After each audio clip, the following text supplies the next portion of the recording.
Hello out there. This is Pamela. You probably realize that since you're on my Facebook page and Facebook is saying Facebook Live from Pamela Fagan Hutchins, but you don't know the guy beside me. I always get that backwards when I'm on video. He's the mystery man. We'll talk about him in just a second. This is the third in the series of book club questions, video chats where I take a book club question, discussion kind of question from one of the Patrick Flint books, and we talk about it. And I thought, what better way to talk about Sawbones than to talk about the real life inspiration for Perry, because Perry kind of steals the day in Sawbones. And that real life inspiration, see, I'll get it right this time, is my brother, Colonel Paul Fagan over there. So say hello, Paul. Hello, everybody. How's it going? I am Paul Fagan, Colonel retired. Happily retired? You know, I miss it, but it's a young man's game. Well, and you were a really young man in the stories that we're going to talk about. So we're going to kind of be taking you back to thinking from the perspective of that little boy that you were, as well as the, well, you've never really grown up, but the grown man that you are now. Paul is 2 years younger than me. I know that I look far younger than him. Here, hold on. Oh, yes, definitely. I posted yesterday about turkey neck, so I'm really paranoid about that today. But I think we still look like teenagers. Well, my wife made me put my computer up on a book. She said it'd help with my chin, so. I think she's a very wise woman, but you are just as handsome as you ever were. In my own eyes, I am. All right. So I did, because Paul is not a frequenter of social media. You don't have social media accounts except for, do you still do Twitter? Nope. I've got LinkedIn. That's about it. LinkedIn. He doesn't do video. He doesn't talk about himself. So I sent him this text and I said, so Paul, on a scale of 1 to 10, with 10 being, I'm so excited and so happy to be on this show, and 1 being, I'm only doing it because you're my sister. He pretty much pegged, the extreme, I don't want to, but here he is. We're glad to help. Yes, he did threaten to wear some inappropriate clothing to the interview, but we're not going to talk about that, right? I won't post any pictures, I promise. All right, so the book club question no, you won't. The books are family friendly. We will not see pictures of Paul in a leopard print thong. All right, so Perry in Sawbones witnesses a crime. I'm not going to do spoilers in this video, and the fact that he witnesses this crime puts his whole family at risk. But in the end, 12-year-old Perry becomes the hero. He rescues his mom and sister from a wrecked truck that is about to catch on fire. And in real life, he's based on my brother Paul, who, as we said, is a retired colonel in the Marines and was a Cobra pilot for many, many years. So the question that you're going to help us answer today, Paul, is, do you believe people are capable of physical feats beyond what others believe of them? And do you know people in your life like that? That's the question we're putting out there for everybody. So to get there with you, I did give him a list of questions ahead of time. I don't usually do that for guests, but he's special. So tell us, if you would, my dear brother, when you were very young, you lived in Wyoming and you have a strong history there, and as an adult as well. These books are set in the Wyoming that you remember as a kid. Mm-hmm. So for starters, let's lay the scene for Perry. What are your strongest memories and impressions of the Bighorn Mountains in Buffalo, Wyoming in the 70s? Yeah, my biggest impressions were just, even as a kid, just the wide openness. You had these mountains in the backgrounds. If you remember, I'm sure you do, we lived on the plains right out in front. I can remember coming home from school and grabbing my horse Duke and leading him to a snow fence and climbing up on the fence and getting on the back and not have a bridle or a saddle.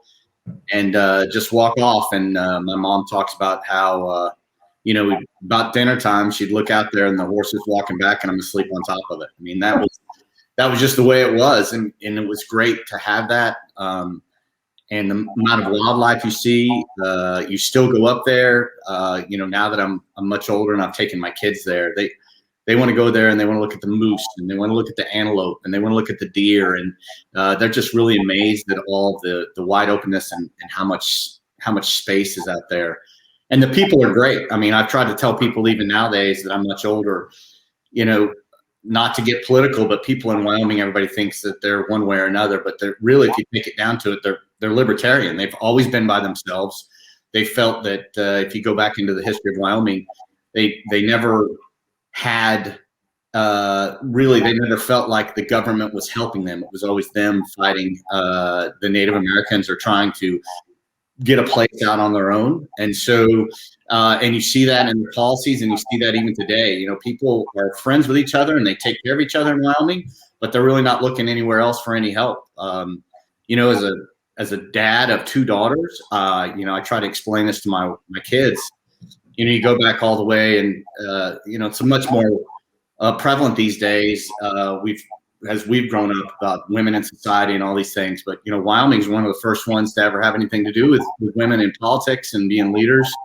You know, right after the American Civil War, I think it was right around 1870, they passed the women's suffrage unit in Wyoming. Wyoming's the first state to allow women to vote for the president of the United States, and right after they became a state.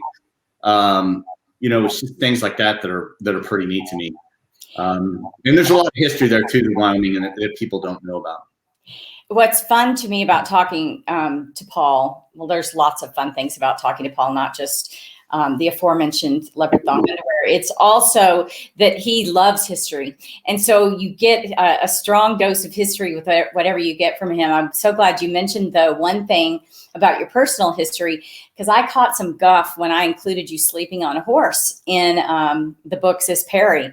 But this was not an abnormal occurrence to see Paul asleep on a horse, even like you said, just a horse with no bridle, no saddle, and you're just sleeping on its back while it cruises along. Yeah, But everybody looks out for everybody in Wyoming, and that's the way it was in the late 70s, and it even seems that way now. I mean, yeah, it does. If you would have gone out and got in trouble, somebody would have stopped and said, "Hey, who is this kid? Oh, it's a small town. This is Paul Fagan. Let's get him to his parents or take him to the hospital." Where, you know, these days, you just, you know, I think about my 8 and soon to be 10-year-old daughter, and you know, you don't want to let them wander out and do things like you could back then, because you know, you just read everything on the internet now. There's people out there, and it just, people need to learn to start taking care of each other, and the world will be a better place. I love about it up here too. You've really nailed it on that. So as a kid, yeah, I have these memories of you in your boots and your camo shorts with no, I want to say diaper on. It may have been an underwear age, but basically going commando in boots and camo. So I think it was a foregone conclusion that you were headed towards the military, but you weren't always that. You were the kid who played lacrosse in college and were in a fraternity, and yet you ended up flying Cobras, active combat. You know, when did that transition really happen for you? You know, throwing my memory of that kid in camo and boots out, when did you really see that you were headed to the Marines?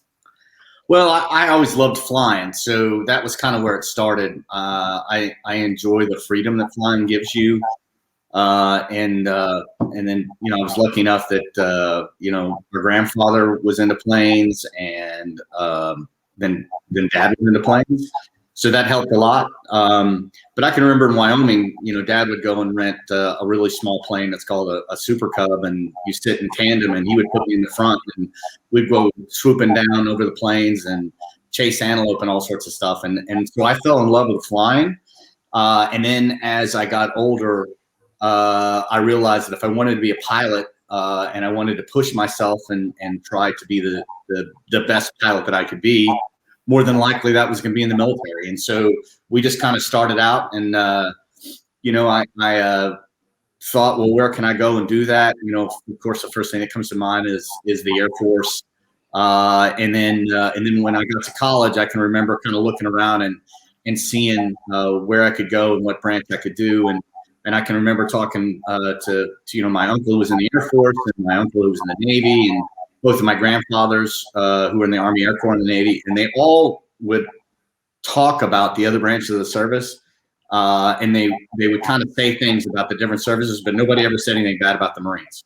So I thought, well, let me go talk to the Marines, and that was just kind of how it went. I went and talked to them, and sort of fell in love with the idea. And the Marine Corps is really, really big into history. I'm a big proponent of you need to learn history, or you're doomed to repeat it. And so I just kind of fell in love with that, and then sort of went on and became a pilot in the Marines. Lucky enough, I was able to concentrate and put some of my fun stuff that I had in college behind me enough that I could study. And it was kind of funny. My roommates in flight school would call me Puxatawny Paul, like the groundhog, because I would only study because I was always I knew that I'd finally gotten to my calling, and that's what I wanted to do. So it was great. When it comes to flying, and, the other question you kind of asked about flying and combat and stuff like that. I was lucky enough that the wars were never lucky, and people die, and that's horrible. But my country asked me to go do something, and I happened to be there at the time, and I was happy to do it. I mean, I'm glad that I was able to partake in that, and I was glad that I was able to help the people on the ground over there, because that's really my job as a Cobra pilot, is what's called close air support, and I was happy to do it every day. And it was interesting, coming back after the first deployment, trying to go to the second one. My wife and I were having a hard time really getting along, because my mind was in another place, and I would watch the news, and I felt like that's where I needed to be.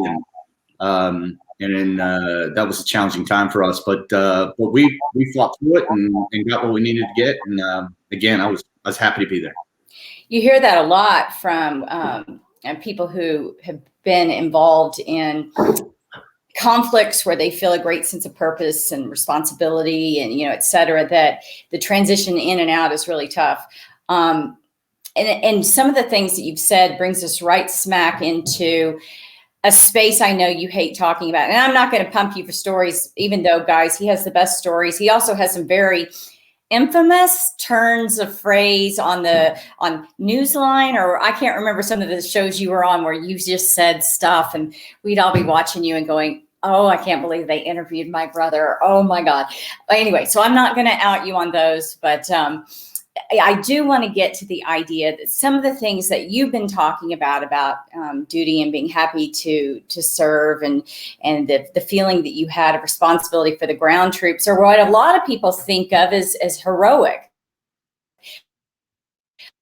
Sounds to me like describing a day in life. It was, that's my job, I go do it. But to many of us, that's what heroism looks like. Do you think of that as heroism? No, I mean, I don't. It's I don't ever take anything away from everybody that did stuff, and there was a lot more people that did a lot more than I did overseas. I don't know that I necessarily think of people as heroes. I think that there are certain times and places that people are put in and during their life, and then that requires them to possibly do what other people would consider a heroic act. Now, I know you're using a term, and it's kind of deal. I said I don't believe in heroes, but I'm using the term heroic act, and what I mean by that, is that, take for instance, any person can be put in a situation where they need to go and possibly put themselves in harm's way to save somebody else, and to me, that's kind of, you're making a choice. Is it the right thing to do or the wrong thing to do? And to me, the right thing to do is to go out and put yourself in that situation to save somebody else. And that's how I felt, and that's kind of how I did things. Other people would say, well, I don't know that person. That's not the way I feel. And that's fine. And other people will talk a mean game and say that's what they would do when the chips are down. And then when the chips are down, they're nowhere to be found, Yeah. And we tell our kids that all the time growing up, right? I mean, my kids will, when they're young, they're going in to get shots, and they start crying, and they're like, what's it, and they look at you, and I said, look, being brave is being scared but doing the right thing anyway, and that's all it is to me. And some people can handle that really well, and some people can't, and I doubt that you would ever hear of somebody that did heroic act, if they really talked to you about it, that they would ever say that they weren't scared. you know, you've got a lot of stuff going on. You just buckle down and do your job. It is something that sets certain people apart, you know, that what will you do when the chips are down? And I love how you describe it, that it's about deciding to do the right act, even though you're scared, doing something that's the right thing at the right time, more than it is about heroism per se. It's that choice, it's that act, for whatever that is for an individual. You know, there's a big scale of what we're scared of. And yet I think it takes a certain type of person and maybe a certain type of, if not heroism, bravery, to put themselves into combat, to choose to go into a military service, etc. What do you think? What do you see as the difference between the kind of person that, like, for instance, me? I cannot imagine flying close air support in Afghanistan, being shot at, and some of the things that, you know, that you did. What do you think is the difference between somebody that really takes to that and someone that doesn't? Oh, you know, I don't know. I mean, the military does a really good job of training you to get where you need to be.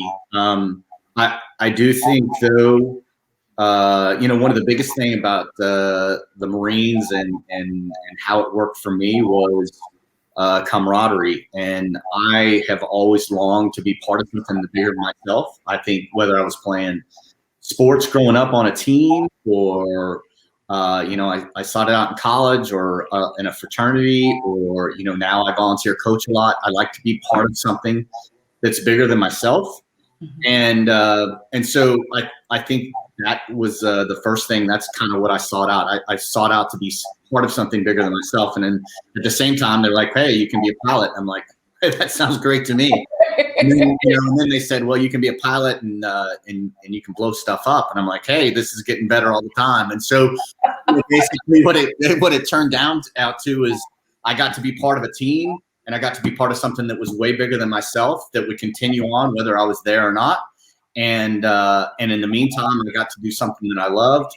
And I really did enjoy flying the aircraft. And you know, I've told people before, it was whether when you weren't in combat, you know, shooting and blowing up things. I mean, you know, to be a 20-something-year-old or a 30-something-year-old out there, and you're expending a lot of money, and you're blowing stuff to smithereens. I mean, it's just about as much fun as it can get. And I can remember that one of the last times I ever flew and did one of those missions, I was a commanding officer of a squadron, and I was with a younger guy who was in the front seat, and we're shooting and we're laughing as we're shooting and blowing things up. And he just kind of is like, sir, you really like this? And I was like, what's there not to like? He goes, I know, I'm going to miss it. I mean, and he was saying that, and he's 10 years, 15 years behind me. So yeah. It's just, I really enjoyed that part. You know, when it comes down to the person, I do think they train you to a certain extent. And I think that, but it still comes down to, and don't get me wrong, there were people that I saw over there that got put in a situation that didn't make the right choice, right? Or what I would consider the right choice. And they let fear overtake them. And that happens, and that's not demeaning towards them, because if you look at the history of combat, no matter what war we've ever fought, they always say there's, you know, 10 to 20% of the people will never shoot their rifle, right? Because they freeze up, and that happens. So you're put in that situation, and you've got to be able to sit there and say, you know what, I need to do this. I need to fight through the fears that are telling me to do something different. And it was tough. And then you would come back and you would kind of decompress. I mean, you know, that's in the middle of the night over there, and it was in the middle of the day here. And I usually got to get on the phone for about 10 minutes if stuff would come on, and, you know, stuff would happen, and it would kind of freak me out a little bit when I'd come back and start thinking about what happened. And I just called my wife, and my wife knew that if I called her and it was the middle of the day at work, she knew that something was going on, and she would just start talking to me about her day. You know, I got up, I fed the dog, I did this, and it was a way for me to kind of to get back to normalcy. And then she would research on the internet, because she kind of knew at the bases we were up against the Pakistani border, that she kind of would start researching all the news and find out what happened. It is to me to think about the way that somebody in combat has to separate what they had to do, facing their fears, and then go back and be a person like any other person, separate that, put that in a box over here, and now go talk to your wife and kids. Or we ask a superhuman feat, even if it's not heroism by your definition. We ask a superhuman feat of people that are military combat. And thank you, sir, for what you've done. I joke around and kid with him, but I do appreciate him and the other military service people tremendously. And if you do, feel free to drop some comments in, and you can tell him how handsome he is, and you can tell him that you appreciate his service. Do you miss it? Do you miss the military? Do you miss flying? What aspects of it, if any, are still? Oh yeah, I miss it. I truly miss flying. I truly miss being part of a team. I will never, and that's fine, but I will never again get that sort of job satisfaction that I got even when I was in Afghanistan. I mean, I can remember having a conversation with my wife saying, if I can see you more than once every 7 months, I'd stay here. And it was really true. It really was, because I really felt like I was doing something for somebody else. And so that meant a lot. But, like anything else in life, as you can tell from my gray hair, we all get older, and there's not a lot we can do. Yeah. And so, with that, and as I got on, probably the one, besides me being able to do my job in Afghanistan and Iraq, that probably the best thing that I did was, be a commanding officer and had all these people and tried to do the right thing for all of them. And I absolutely loved it. But it got to the point where at my rank, I was kind of flying a desk, and I'm not, as you know, I'm not real good with politics. And so that didn't work out real well for me.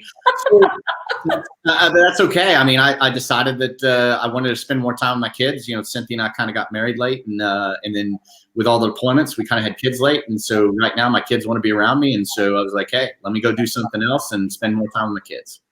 So do you think either of your daughters would ever pilot? I think that if I had to choose one, well, they're both pretty interesting. My older daughter, she plays sports a lot like I did. She'll run through a brick wall. She doesn't really like to practice, and she thinks she used to play on a soccer team where the girls were 3 years older than her. In the first play, she got a foul for knocking a kid over that was 3 years older, and basically just ran right over her playing soccer. And we were like, girl, you can't do that. But that's kind of how she does life. Yeah. She shoots first and aims second. And then my youngest daughter, she loves to fly. I've taken her flying before, and I think she would like the intellectual thought process of it. But she's not real aggressive at first. So I think that it would take a little bit. She would kind of have to change as she goes on. But they're both athletic, and they both like to be part of teams. And if that's what they chose to do, I'll support them 100%. I don't know how much my wife will, but that's the way it goes. Well, we did have a commenter say, thank you for your service. I'm not sure about the handsome part, but I think that this commenter, and so you'll want to take that with a grain of salt. Yeah, it's probably your husband. But he's just jealous because I've always been handsome. There's nothing I can do about it. So to take it back for all of you out there to Perry Flint, the doppelganger, the inspired by character in the Patrick Flint series in Sawbones, I think that if you take a look at what he did, he'd fall smack into Paul's category of facing your fear, doing it anyway, and doing whatever the situation called for. So we'll call it a heroic act. Okay.